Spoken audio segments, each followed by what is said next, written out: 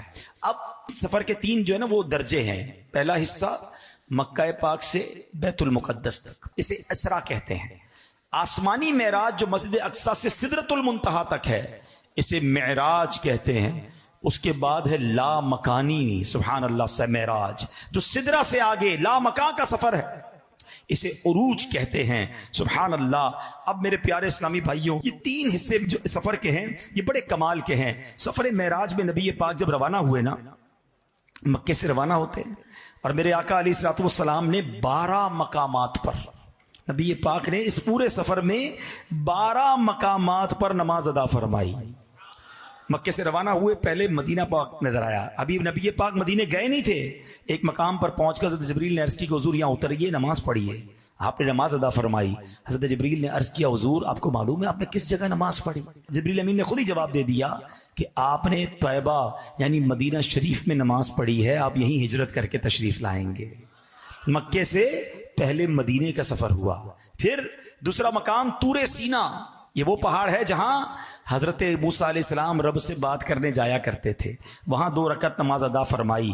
اس کے بعد تیسری راستے میں سفر ہوا تو حضرت جبریل نے ایک اور جگہ کہا حضور یہاں بھی نماز پڑھیں۔ کہا یہ بیت اللحم ہے جہاں حضرت عیسیٰ علیہ السلام کی ولادت ہوئی تھی۔ اور آگے گئے تو آپ نے حضرت موسیٰ علیہ السلام کو دیکھا۔ نبی پاک کی حدیث ہے، مسلم شریف کی حدیث ہے کہ میں معراج کی شب میرا گزر حضرت موسیٰ علیہ السلام کی قبر سے ہوا جو ریت کے سرخ ٹیلے کے پاس واقع ہے۔ اس وقت موسیٰ علیہ السلام اپنی قبر میں کھڑے نماز پڑھ رہے تھے۔ اللہ اکبر۔ اب ذرا تھوڑا سا سمجھیے گا بات کو، دیکھیں آپ بیان غور سے سنتے جاؤ گے نا تو بہت سارے وسوسوں کی کاٹ، بہت ساری چیزیں کلیئر ہوتی چلی جائیں گی۔